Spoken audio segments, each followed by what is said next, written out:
You're listening to Conferences Online Allergy from Children's Mercy Hospital in Kansas City, Missouri. Today is September 23rd, 2024.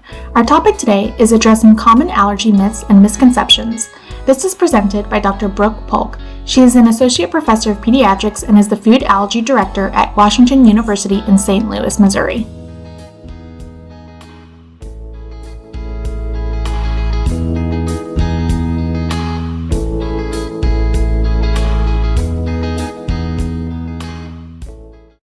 Good morning, everybody. My name is Brooke Polk. I am a former Children's Mercy Allergy Fellow and now an associate professor at Washington University in St. Louis.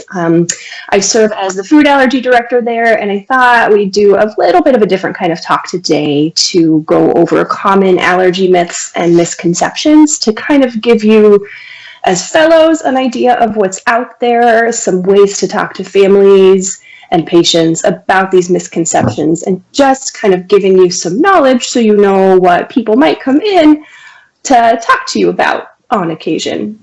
So just some things to think about as we go through this. We know that any test or procedure we order has a cost, right? And I'm not just talking how much money does this cost. There's definitely adverse psychological and physical effects of tests that we do as allergists.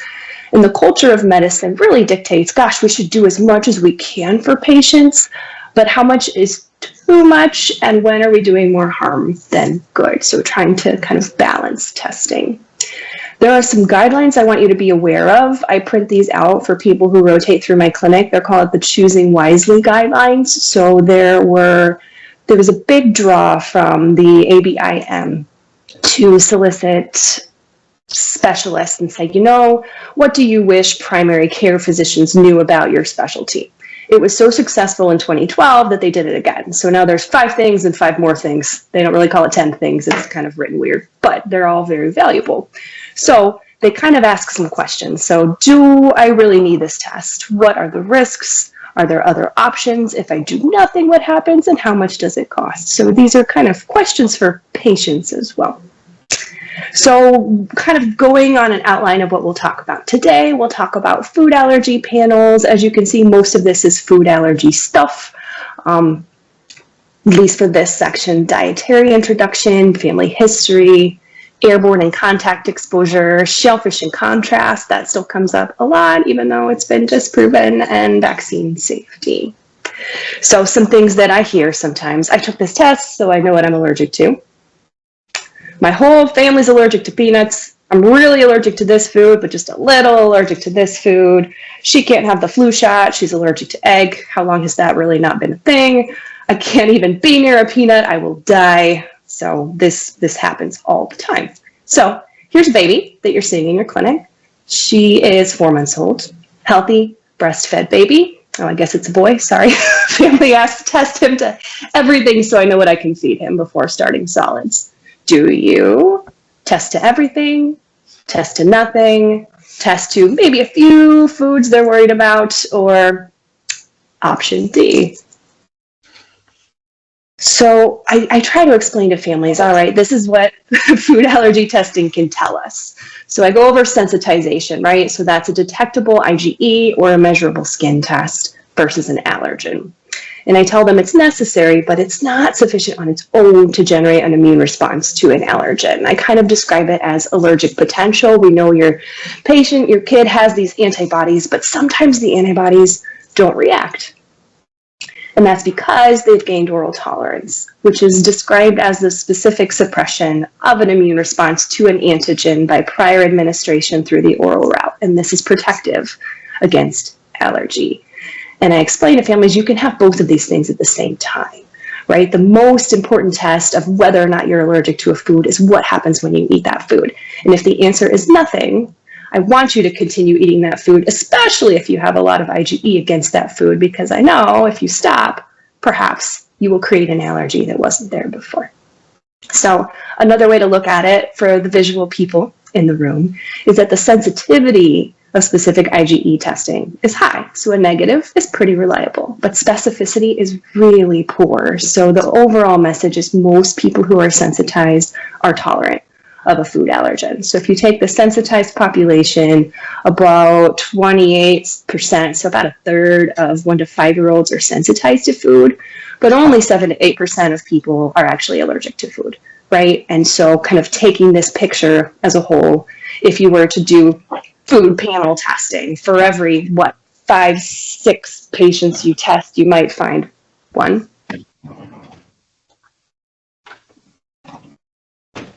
So what about this? My doctor said I'm class 2 to this, so I can eat a little, but I'm class 4 to this, so I shouldn't eat any. Have you guys seen this? All these classes. So a message for families is higher specific IgE does not equal worse allergy. I know you all know this, but trying to explain it to families can be a little tough. So this class system is based on an old test called a RASC test. So this was a radioallergosorbent test, and it had classes ranked 0 to 6 based off of results. Okay, it was replaced in 1989 by the immunocap, and classes somehow stuck around. They're arbitrary, they mean absolutely nothing. Higher does not equal worse, but rather more likely to be allergic. So suggest not even looking at this. So we actually at St. Louis Children's, where I'm at, took the classes out finally in 2023. They remain there in just about every other commercially available panel and test and things like that, and it can be very confusing for patients. So on the Choosing Wisely guidelines, again, a nice resource, talks about not performing food IgE testing without a history consistent with potential food allergy, because false or clinically irrelevant tests are frequent, and testing when done should be limited to suspected foods. I do my best when I get a food panel from a primary to do my best to educate and say, hey, this is why we don't do this. A lot of the time it's, possibly too late because you get a kid and they've got a panel and they haven't been eating this food for months, or maybe you see them 3 years later and heck, maybe they're now allergic to all these things, but it's kind of tough.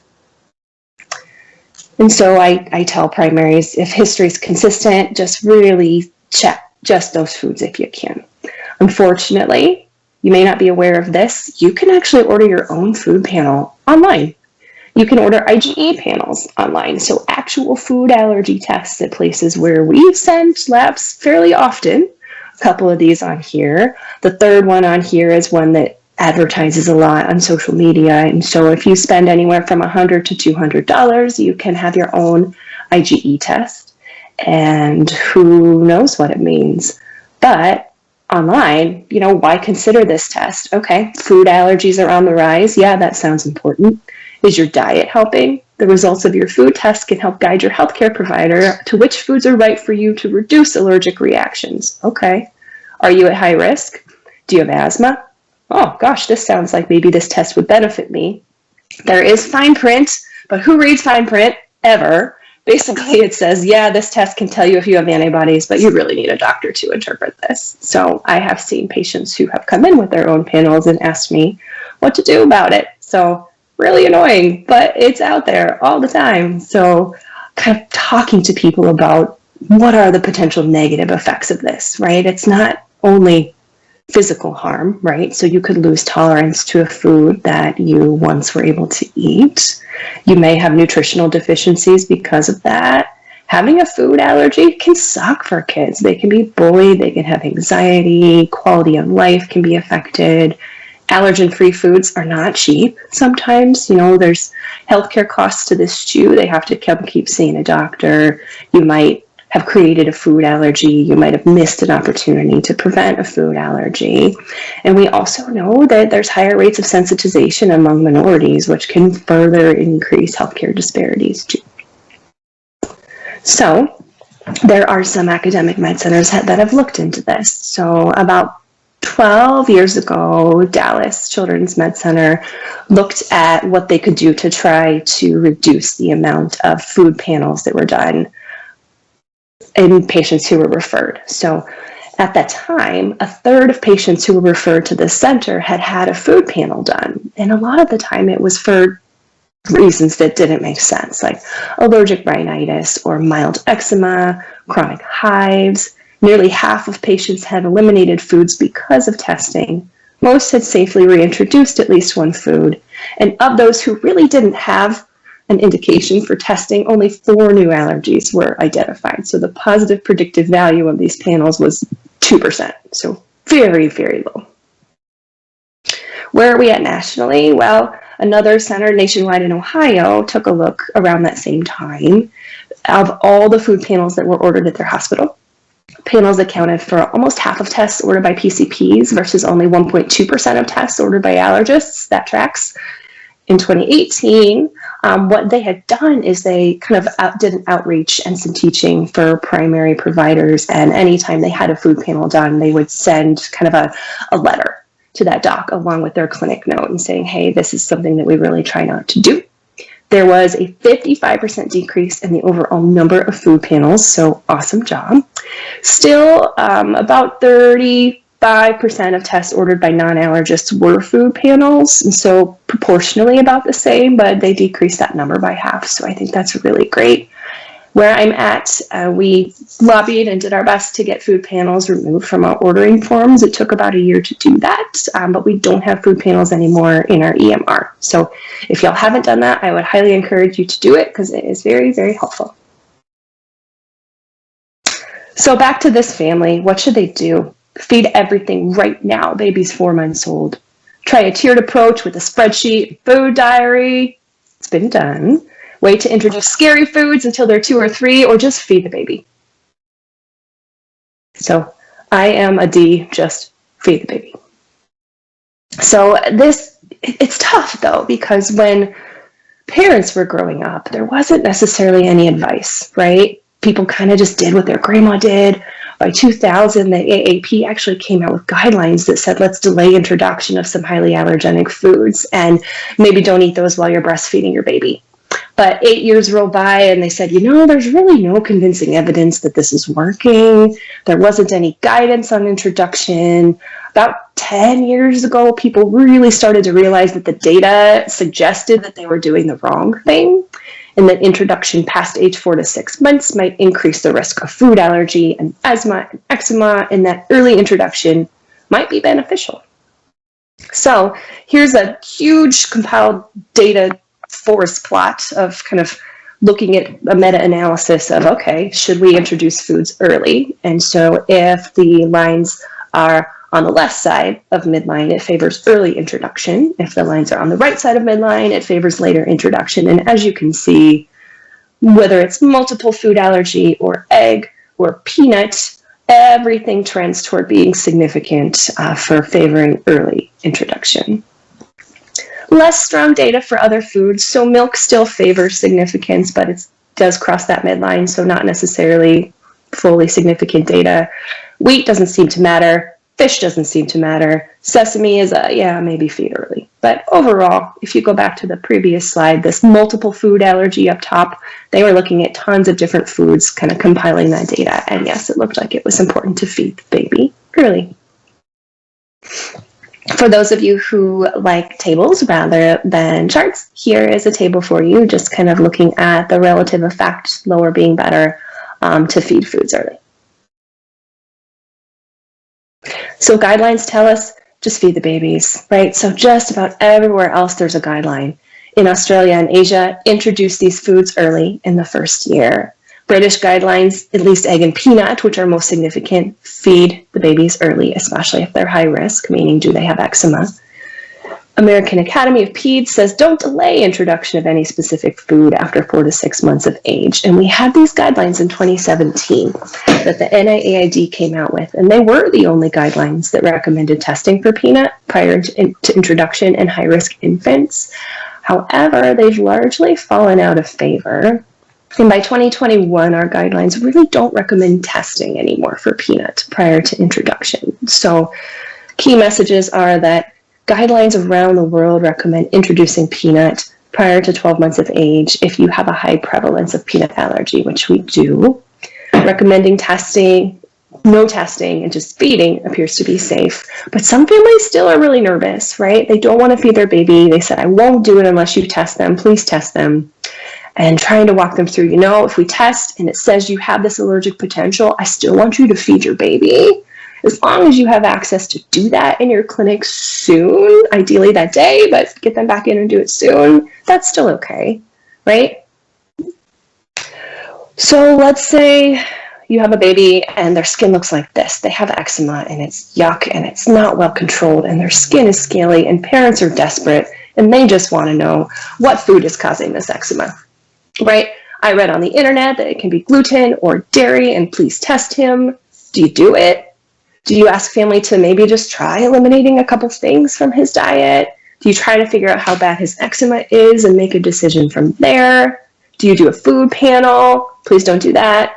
Or explain that eczema is usually not caused by foods, or I don't know. So let's go through. We know atopic derm is really common and the disease burden can be high.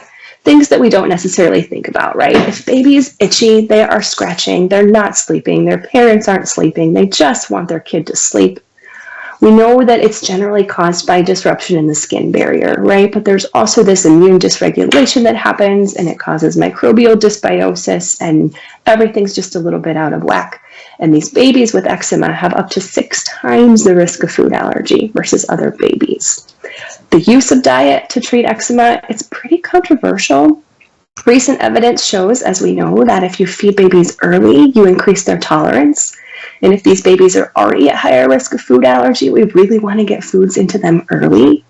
Avoiding allergenic foods, sure, it could help their skin, but it also might lead to IgE-mediated allergy later. So there's definitely a fine balance involved. In 2010, the NIAID came out with guidelines that said, if you have a kid that's under 5 with moderate to severe eczema, consider testing for some foods if they have persistent eczema despite optimized management, or a reliable history of immediate reaction. Sure, we're going to test kids if they have a history of immediate reaction.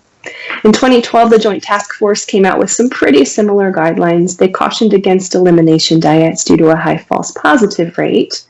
In 2016, there was a decent-sized study looking at the natural history of food-triggered atopic derm in development of immediate reactions in children.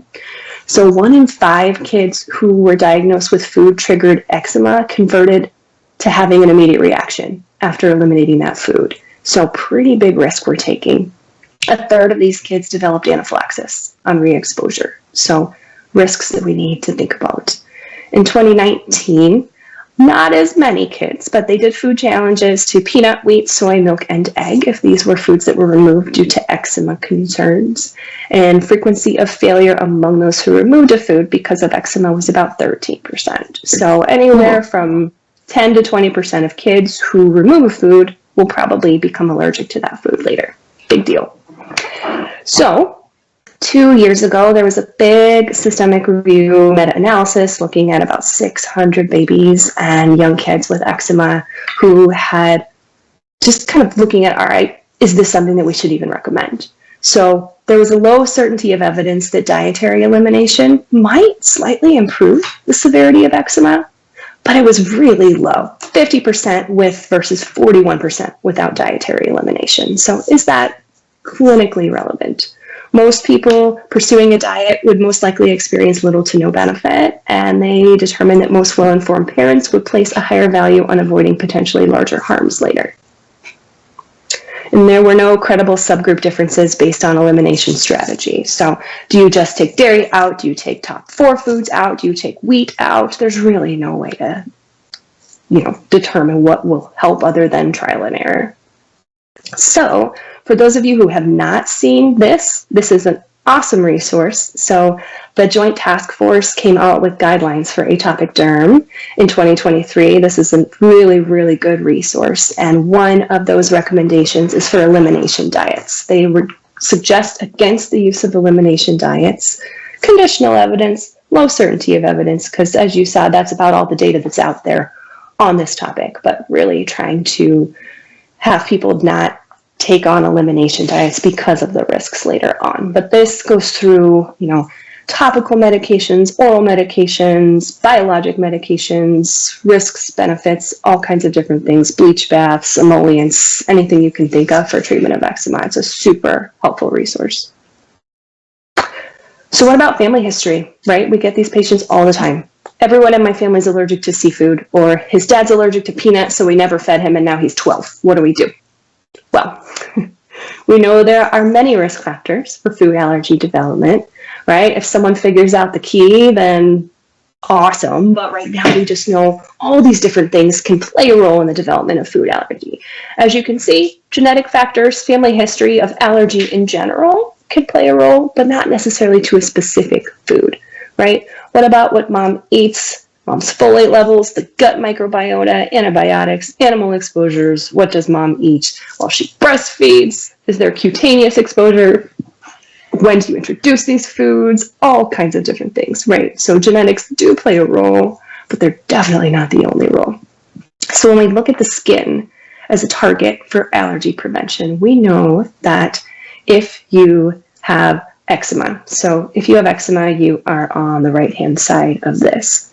There can be genetic mutations, right? Especially in the filaggrin gene that are associated with eczema and atopy. So filaggrin is really important in keeping that skin barrier nice and tight to keep allergens out, keep water in. So if your filaggrin's not working, the little food allergen proteins can get through. You have high transepidermal water loss and moisture can get out. But that's not the only thing, right? So environmental factors can actually affect filaggrin expression, and they can affect the skin barrier too.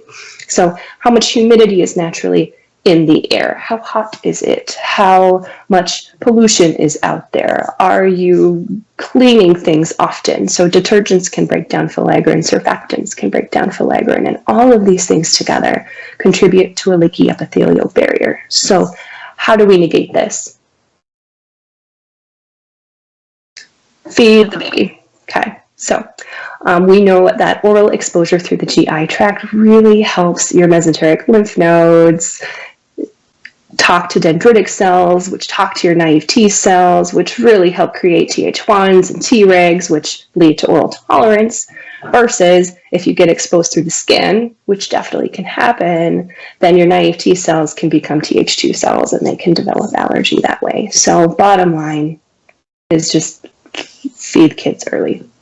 We do know, right? Kids with severe eczema are the highest risk group for food allergy. Kids with other food allergies, and so, with the old guidelines, if you have an egg allergy or potentially a milk allergy, you're at higher risk for peanut allergy, right? Family history is on there. So having a sibling with food allergy is likely an indirect risk factor, and that's because parents are more hesitant to feed these babies, right? So they might delay introduction of these foods and indirectly increase their risk for food allergy just because they kind of miss that window.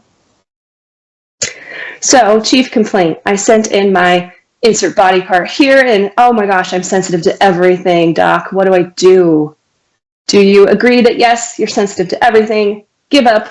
Tell them they wasted their money and please go away, or try to walk through what this test is, what it means, if you have any idea, if anyone tells you what it means. Sometimes it's super vague, and let them do what they want with this information. So, as you all know, there are food tests everywhere you look, and they are simple and easy, and they're marketed well, right? So send in some blood spots, right? And do you ever feel like you have certain symptoms related to foods? Do you get headaches? Do you get stomach pain? Do you get diarrhea? Doesn't everybody? Does this sound like a good test? I mean, to the general public, it probably does.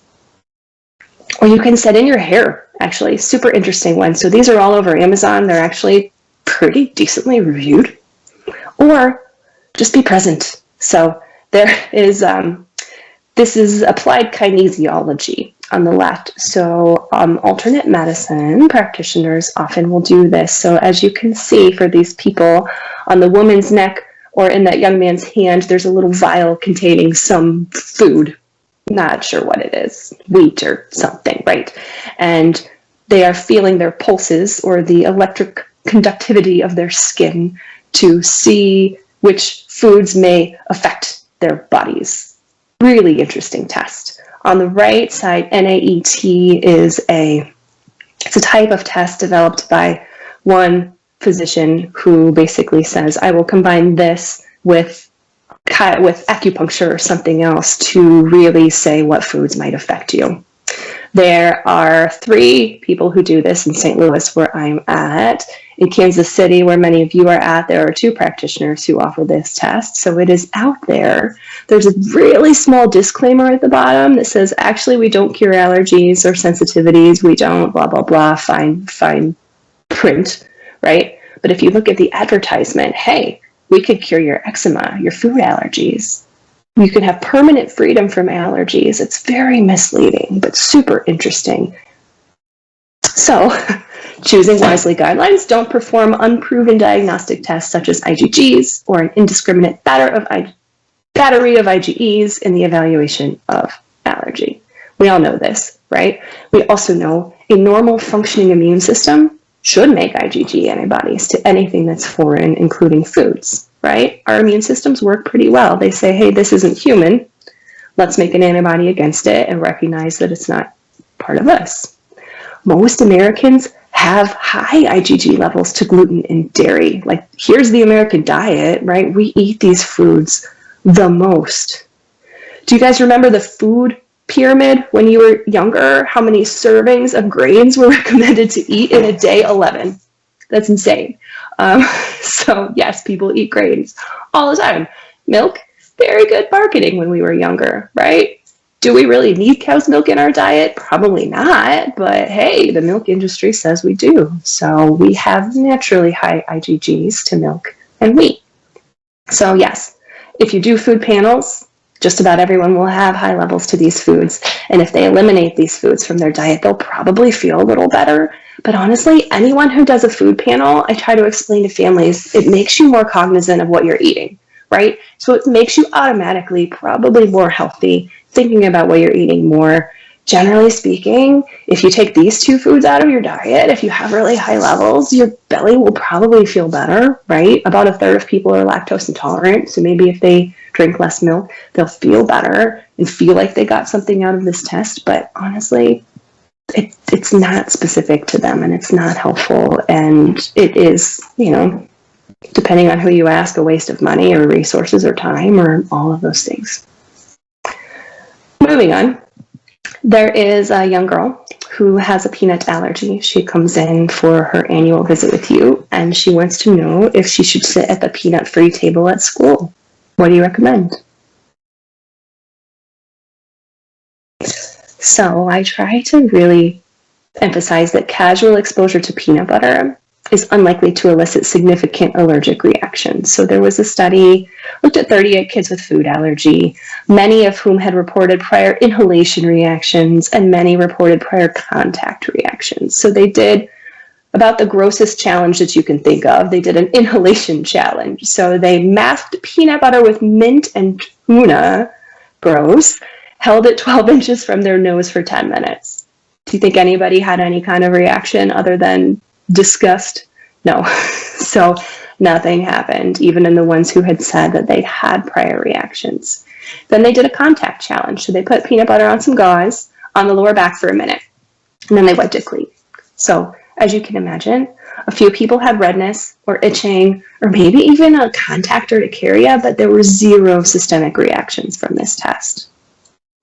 Smelling peanut, as we know, cannot cause an IgE reaction.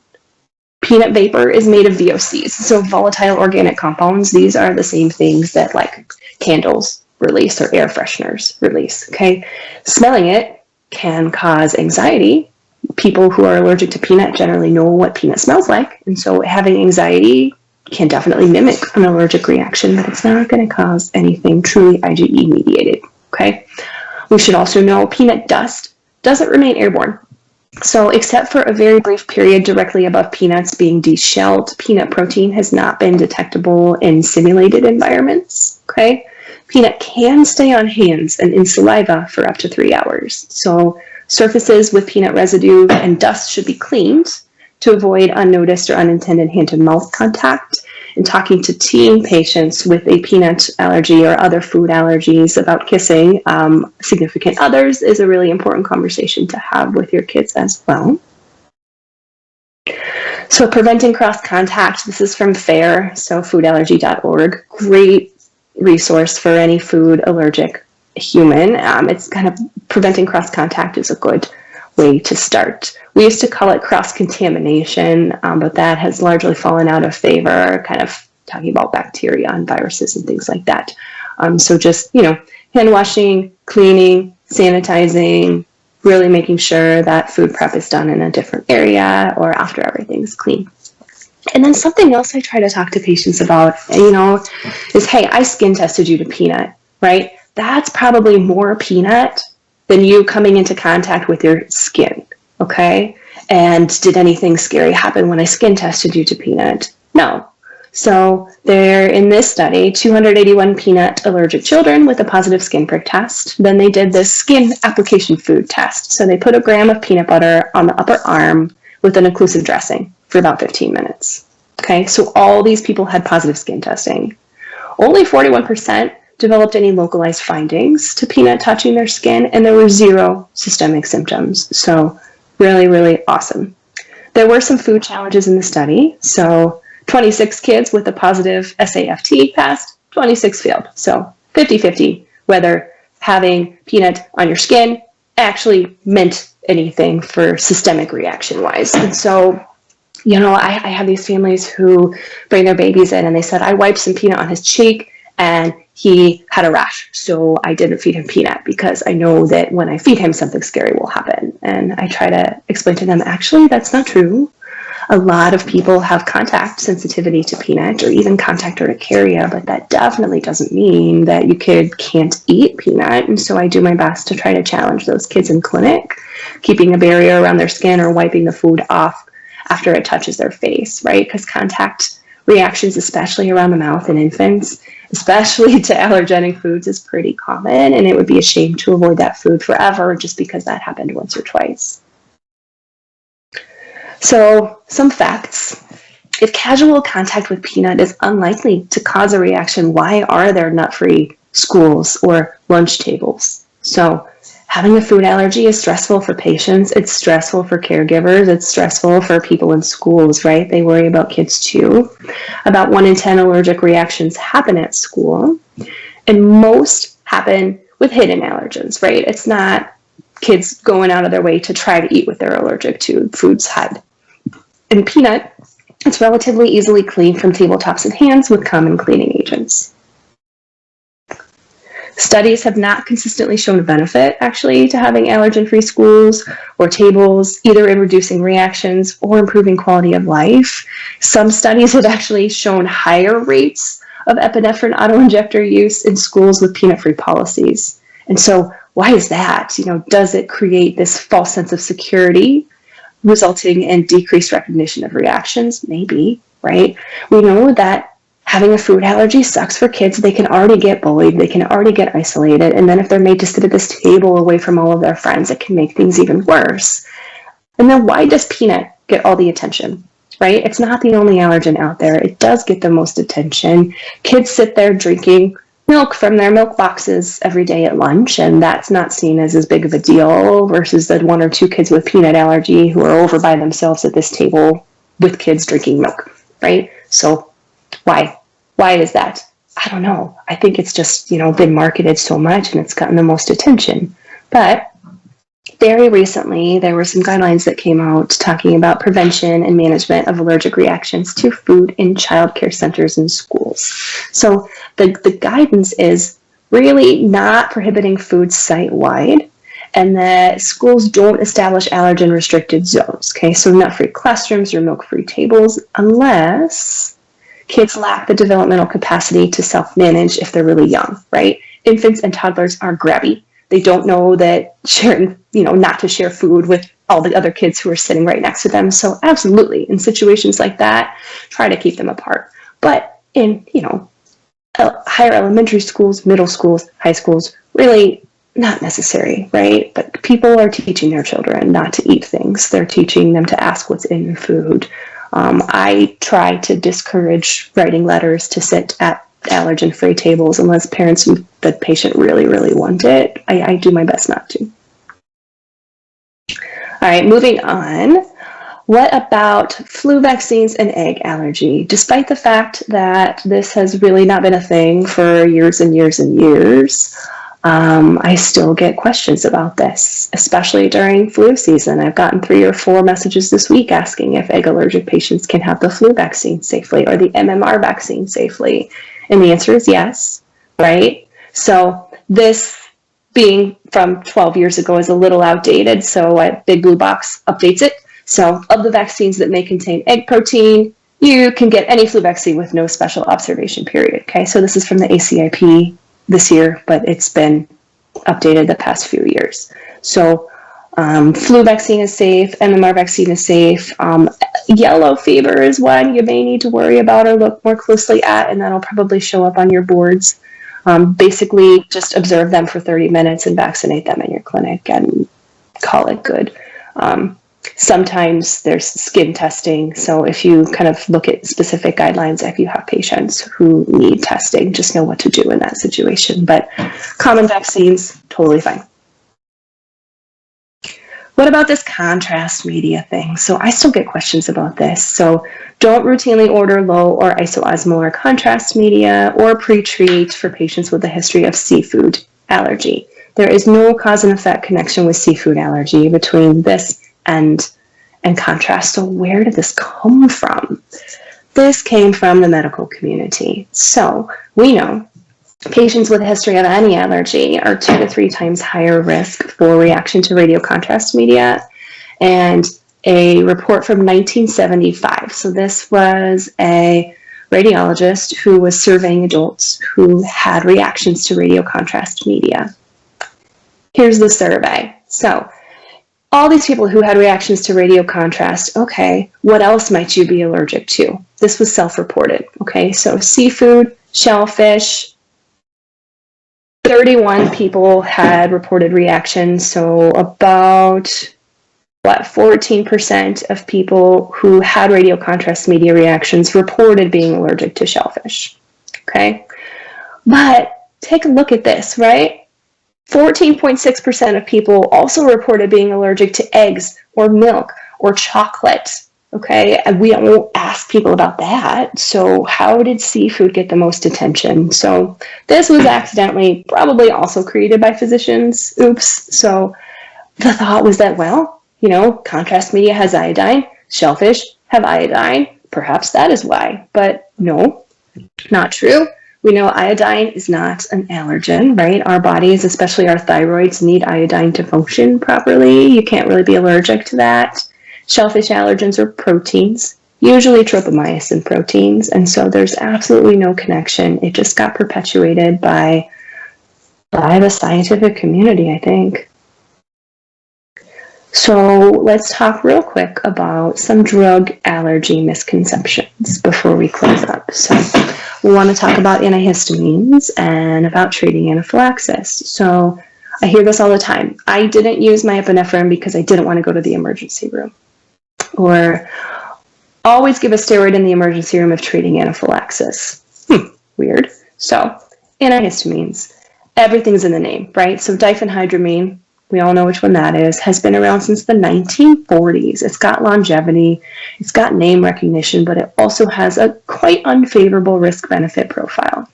We know as allergists that the newer second and third generation antihistamines are safer. They work more quickly, they work better, and they last longer.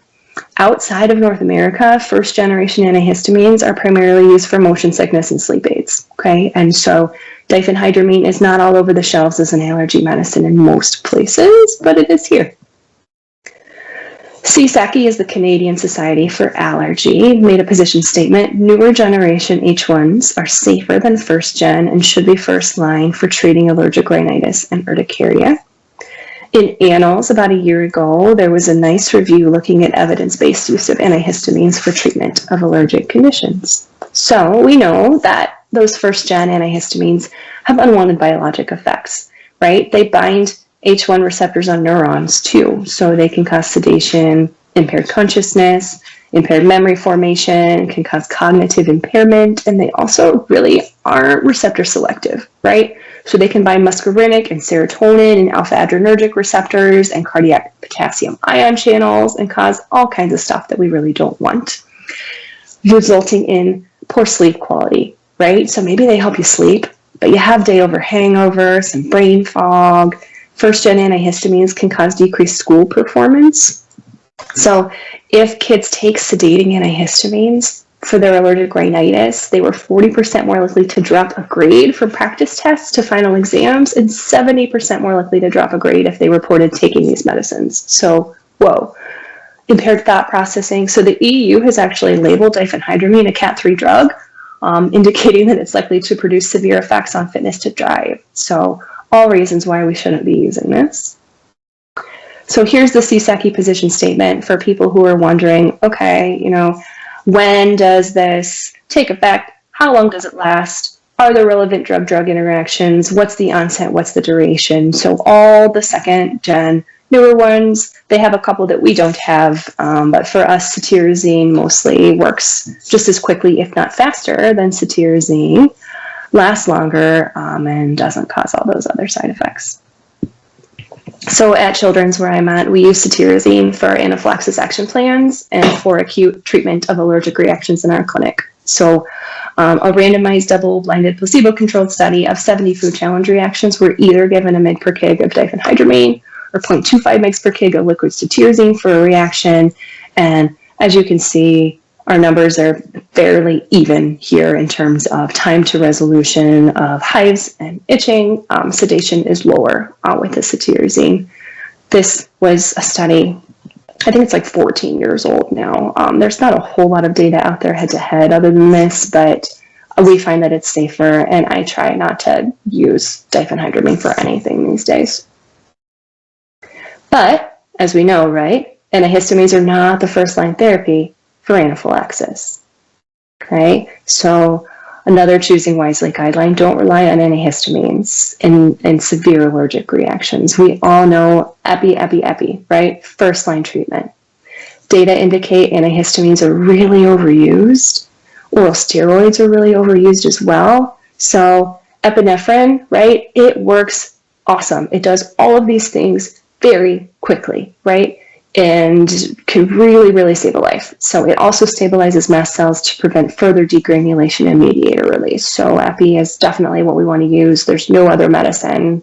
If you plug in an antihistamine here or prednisone here, it's not going to have this effect, especially this quick, right? So why isn't it used enough? So many reasons. This came out about a year ago looking at what prevents people from using epi when they should, right? Patients might not have it, right? How many times have we prescribed an epinephrine pen and a year later the patient says, oh yeah, I never picked it up. Why? Well, it was going to cost $200. Okay, yeah, that makes sense. That sounds really expensive for sure, right? What about, are we underdosing? Is it expired, right? There aren't a ton of studies in infants and young kids. People might be really hesitant to use epinephrine, right? They're scared. They're nervous. Their action plan says use epinephrine and call 911. And maybe they don't want to call 911, right? So trying to explain to them, okay, it's not the medicine that makes you need to go to the emergency room, right? The medicine's not dangerous. Really common misconception. It's the reaction, right? Epinephrine can buy you some time to get to the emergency room, but it's really that reaction that makes you need to go, right? Get treatment. Okay, so that's something that's a very common misconception. So some relief coming for the needle phobic, right? And so I made this slide a couple months ago before the nose spray was approved. So now there is a nasal spray called Neffy that has been approved for the use of allergic reactions, right? We could talk a lot more about that if anybody wants to, but there are other studies looking at sublingual films, other nasal sprays, a nasal powder, all kinds of epinephrine forms and formulations that might be coming soon. And then for those afraid of the emergency room, you don't necessarily always have to go, right? So we try to caution families, okay, if you give a dose of epinephrine and you're completely back to normal, everything is great, you're not having lingering symptoms, you have that second pen with you, and you're able to monitor your kid for at least 2 to 4 hours at home, then you can stay home, right? If you're confident. This doesn't apply to everybody, right? So if you've had a patient with poorly controlled asthma or severe anaphylaxis or biphasic anaphylaxis in the past, you're probably going to want them to be monitored by a medical professional, right? But not everybody. And everyone gets a food anaphylaxis plan, right? These are complicated and they're wordy and there's all kinds of stuff on there. And so I tell families, when in doubt, give the epinephrine, right? It's not going to cause any physical harm. It could, potentially make a kid nervous, right? Let me get you back to my slides here. Where are they? There we go. So when in doubt, give the epinephrine. Okay, easy stuff. However, how many people have seen someone who has had anaphylaxis who gets every medicine under the sun except for epi, even in the emergency room, right? I see kids who have clearly had anaphylaxis, even with respiratory symptoms, and they'll get H1s and H2s and steroids and albuterol and not epinephrine. Why? Right? Why? So a fun choosing wisely thing that came out a few years ago was called Choosing Wisely Things We Do for No Reason. And one was looking at the routine use of corticosteroids for the treatment of anaphylaxis. People more often receive corticosteroids than epinephrine. Why? There really isn't a reason. There's no evidence for corticosteroids at all in acute anaphylaxis, okay? So the peak concentration of PRED is not achieved until 2 to 6 hours. So that's far beyond a helpful time frame. There was a review from Canada last year that looked at 5,300 reactions, okay? Epi, obviously, helpful. Antihistamines, helpful. Corticosteroids were not helpful. People who got them were more likely to need IV fluids or to be admitted. So why are we giving them? Who knows? Steroids, the thought was, well, maybe they can prevent biphasic anaphylaxis, right? So if they don't kick in for 2 to 6 hours, maybe they keep a reaction from coming back, but that doesn't happen either. So there was a meta-analysis actually showing that they were not helpful and they almost trended toward being harmful. So here's our friendly forest plot. And so left side of midline is decreased risk of biphasic reactions. Right side of midline is increased risk. And as you can see, our little diamond barely touches midline. And so I would call that not helpful. And so the 2020 anaphylaxis parameters actually suggest against administering either antihistamines or glucocorticoids as an intervention to prevent biphasic anaphylaxis. Okay, so interesting stuff.